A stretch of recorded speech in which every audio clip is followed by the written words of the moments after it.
आज Doubtnut app download करें। Doubtnut पर अपने सभी गणित, रसायन विज्ञान, भौतिक विज्ञान और जीव विज्ञान के डाउट्स का करो सफाया। बस प्रश्न की फोटो खींचो, एक ही प्रश्न को क्रॉप करो और तुरंत वीडियो सोल्यूशन पाओ।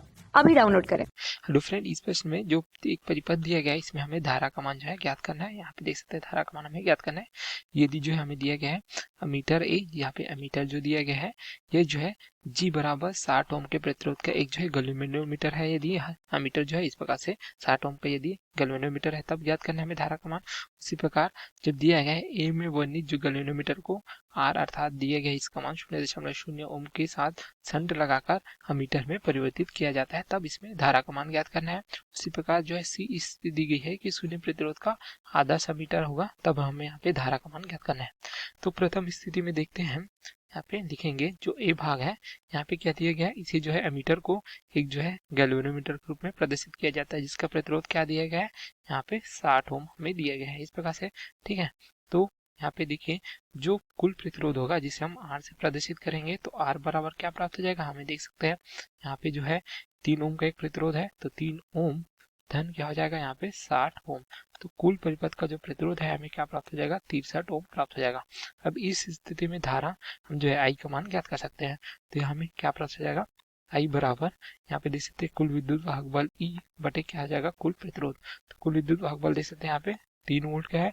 ठीक है, हमने प्रतिरोध प्राप्त किया है 63 ओम का तो आई बराबर हमें क्या प्राप्त हो जाएगा 0.048 मात्रा क्या हो जाएगा ये हमें एम्पियर प्राप्त हो जाता है इस प्रकार से।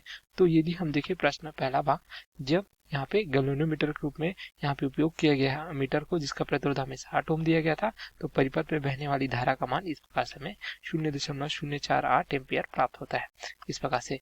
अब देखिए दूसरे भाग में अर्थात बी भाग में हमें क्या दिया गया है, यहाँ पे हमें दिया गया है कि यदि जो गैल्वेनोमीटर दिया गया है इस प्रकार से जिसका जो प्रतिरोध 60 ओम है इसके साथ जो है इस प्रकार से क्या जोड़ा जाता है, इस प्रकार से जो एक प्रतिरोध जोड़ा जाता है शंट लगाकर। मान लीजिए हम इस प्रकार से जो एक प्रतिरोध जोड़ते हैं शंट में। ठीक है, तो इसका मान क्या दिया गया है, इसे हम जो R से प्रदर्शित करते हैं तो इसका मान दिया गया 0.02 ओम दिया गया है।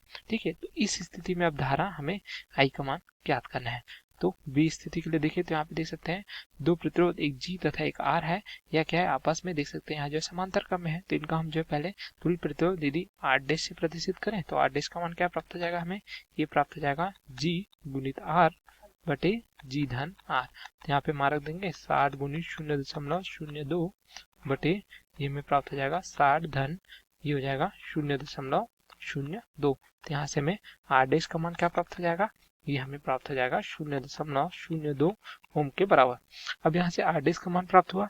अब परिपथ की कुल जो है प्रतिरोध R का मान हमें ज्ञात करना है।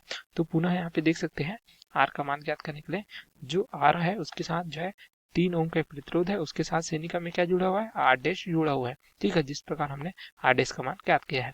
ठीक है, इस प्रकार से हमें प्राप्त हो जाएगा 3 धन R' का मान 0.02 है इस प्रकार से। यहाँ से हमें क्या प्राप्त हो जाएगा कुल प्रतिरोध, जैसे पूरे परिपथ का कुल प्रतिरोध इस प्रकार से हम R के रूप में प्रदर्शित कर रहे हैं। तो 3 ओम का प्रतिरोध पहले से दिया गया था, देख सकते हैं आप इस प्रकार से। ठीक है, अब यहाँ पे हमने जो है शंट लगाया है तो यहाँ पे जो है कुल प्रतिरोध हमने R' के रूप में प्राप्त किया है। तो यहाँ से हमें प्राप्त हो जाएगा 3.02 के बराबर। अब यहाँ पे अब इस स्थिति में हमें क्या ज्ञात करना है, धारा आई का मान ज्ञात करना है। तो धारा आई बराबर क्या हो जाएगा, पुनः देखिए R ये हो जाएगा कुल विद्युत वाहक बल E बटे R के बराबर।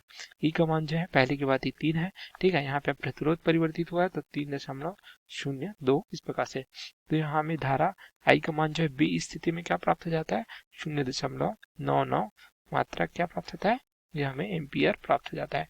इस प्रकार द्वितीय स्थिति में जब उसके साथ जो गैल्वेनोमीटर दिया गया था, ठीक है, उसे जो अमीटर के रूप में परिवर्तित किया जाता है किस प्रकार से, उसके साथ इस प्रकार से शंट में जो है एक प्रतिरोध लगाकर 0.02 ओम का। तो तब यहाँ पे हमें धारा आई का मान ज्ञात करना है। तो इस प्रकार हमने धारा आई का मान ज्ञात किया है जो हमें 0.99 एम्पियर हमें प्राप्त हो जाता है, या लगभग 1 एम्पियर हम कह सकते हैं।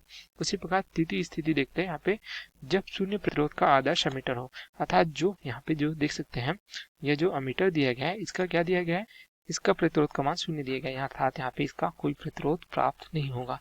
इस प्रकार से हम प्रदर्शित करते हैं तो पूरे परिपथ का प्रतिरोध क्या हो जाएगा, R का मान जो है 3 ओम प्राप्त हो जाएगा, क्योंकि देख सकते हैं जो अमीटर है इसका प्रतिरोध हमें अगर R' से प्रदर्शित करते हैं तो यह जो 0 दिया गया है। ठीक है, तो यहाँ से हमें क्या प्राप्त हो जाएगा, सी स्थिति के लिए देखते हैं, कुल प्रतिरोध जिसे हमने R से प्रदर्शित किया है, तो R बराबर क्या प्राप्त होगा, जो केवल जो है यहाँ पे एक प्रतिरोध है 3 ओम के बराबर प्राप्त हो जाएगा। तो हमें प्राप्त हो जाएगा 3 ओम। ठीक है, अब यहाँ से इस स्थिति में हमें क्या ज्ञात करना है, धारा का मान ज्ञात करना है।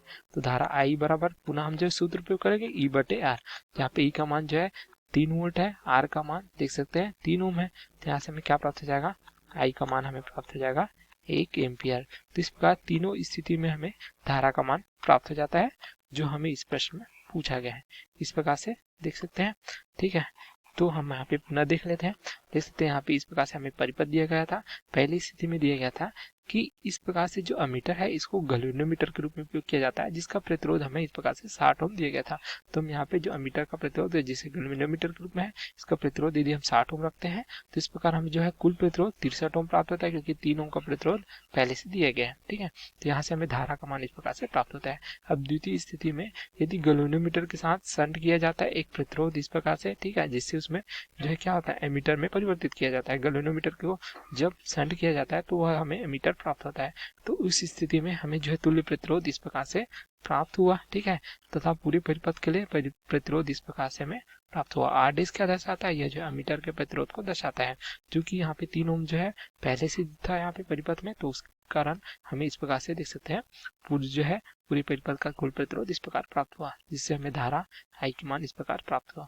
अब उसी प्रकार तृतीय स्थिति में देखिए शून्य प्रतिरोध दिया गया, तो आदर्श अमीटर का जो है प्रतिरोध जो है शून्य होता है, तो कुल प्रतिरोध हमें 3 ओम प्राप्त हुआ। तो इस प्रकार हमें धारा का मान प्राप्त होता है। तो तीनों स्थिति में हमें धारा का मान प्राप्त हो जाता है। Okay, thank you.